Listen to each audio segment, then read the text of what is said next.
एक शाम प्राची टीवी पर सीरियल देख रही होती है। तभी उसकी सास वहां आती है। अरे सीरियल में तो ऐसे मग्न है जैसे आज रात का खाना पड़ोसी आकर बनाएंगे। मुझे पता ही नहीं था आपने अपने बेटे की शादी पड़ोस में भी की हुई है। हैं? मतलब? मतलब इस घर में सारा काम बहू ही करती है, आप तो सिर्फ खर्राटे मारती हैं। अच्छा जी, फिलहाल तो तुम आराम फरमा रही हो, चलो जाओ, ये मेरे टीवी देखने का समय है। आहा, इसीलिए मुझे भगाया जा रहा है। सॉरी, अब तो बिल्कुल नहीं जाऊंगी। प्राची की इस बात पर दोनों सास बहू के बीच टीवी रिमोट के पीछे बच्चों जैसे छीना झपटी शुरू हो जाती है, जिसके बीच श्लोक भी काम से घर वापस आ जाता है। हाँ, आज मेरी चूहे बिल्ली की जोड़ी किस बात पर झगड़ रही है?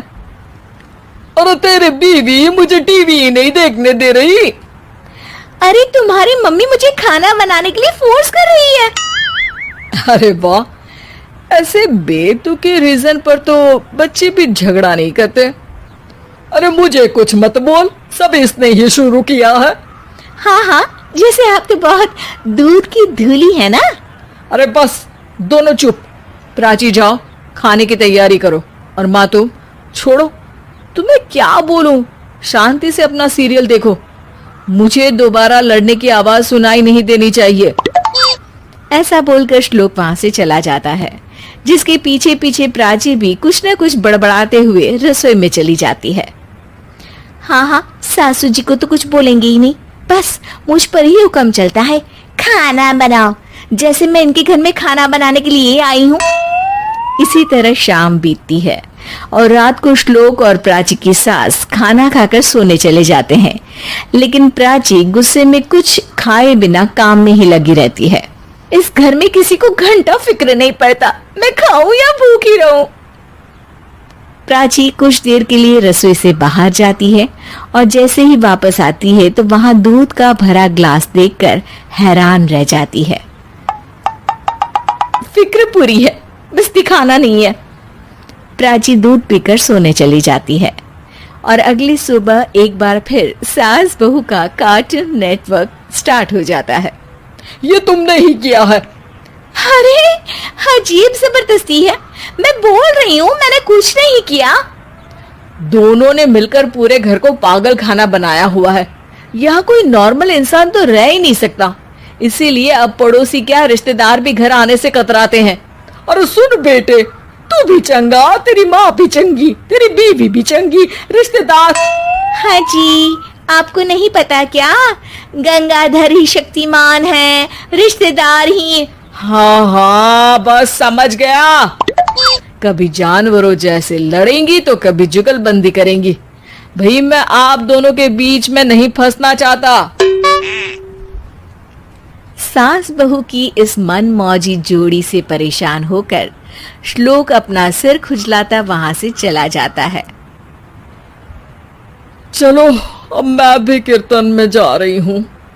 इस पर जैसे ही सास कमरे में अपना पर्स लेने जाती है तो वहां नाश्ते की प्लेट रखी देख मुस्कुराने लगती है और नाश्ता करके घर से बाहर निकलते हुए कुछ पैसे टेबल पर रख जाती है, जिसकी कुछ देर बाद सिलेंडर वाला घर आता है।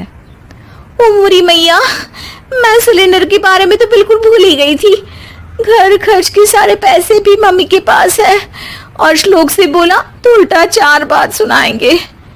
प्राची ये सोच ही रही होती है कि अचानक उसका चेहरा चमक उठता है और वो घर में आकर इधर उधर देखने लगती है। तभी उसकी नजर टेबल पर रखे पैसों पर पड़ती है, जिन्हें वो सिलेंडर वाले को दे देती है। ये सब श्लोक देख लेता है। अच्छा बेटे, इतना बड़ा घोटाला, सबके सामने मैं तेरी दुश्मन और पीठ पीछे तेरी मेरी यारी। इस पर श्लोक एक प्लान बनाता है और शाम को सब एक साथ बैठे होने पर बोलने लगता है। माँ, तुम दोनों की बहुत लड़ाई होती है, इसलिए मैं सोच रहा हूँ कि प्राची को उसके घर छोड़ाऊं, इससे वो भी खुश रहेगी और तुम भी। अचानक श्लोक की ये बात सुनकर सास बहू शौक से उसकी तरफ देखती हैं। अरे ऐसे कैसे घर छोड़ाओगे? मुझे कहीं नहीं जाना। अरे तुमने बोला नहीं पर मैंने सुन लिया। तुम्हें मम्मी के साथ रहना अच्छा नहीं लगता, मुझे पता है। अरे वो अरे जब बहू खुद कुछ काम बोले तो वो तुझे सुनता नहीं, और अब जो इसने बोला ही नहीं वो तू समझ गया। जब उसे नहीं जाना तो फिर जबरदस्ती क्यों कर रहा है? अच्छा, फिर आपको मौसी के घर छोड़ाता हूँ। बस अब आप दोनों एक घर में एक छत के नीचे नहीं रह सकती। मैं इस टॉम एंड जेरी की जोड़ी को और नहीं झेल सकता। है? ऐसे कैसे नहीं रह सकते? तुम्हें इतनी दिक्कत है तो तुम्हारा बोरिया बिस्तर पैक कर देती हूँ, लेकिन मम्मी जी कहीं नहीं जाएंगी। बिल्कुल यही सुनना था मुझे। अगर दोनों में इतना ही प्यार है फिर हर वक्त ये लड़ाई का नाटक क्यों करती हो? देखा मैंने कैसे माँ किचन में दूध रखती है और तुम उनके लिए कमरे में नाश्ता रखती हो, और कैसे वो पहले ही तुम्हारी दिक्कत समझकर घर में पैसे रखकर बाहर जाती है। अरे भाई इतना ड्रामा तो डेली सोप में भी नहीं होता जितना तुम दोनों ने इस घर में फैलाया हुआ है। तू हमें टॉम एंड जेरी बोलता है ना, तो याद कर वो दोनों भी एक दूसरे को बाहर वालों की बुरी नजर से बचाने के लिए हमेशा सबके सामने लड़ते थे, लेकिन अकेले में दिक्कत के समय मदद भी तो करते थे। बस हमारा रिश्ता भी कुछ ऐसा ही है। और वैसे भी अगर सास बहू में तू मैं नहीं होती तो दुनिया वालों को कहानियां कैसे मिलेंगी?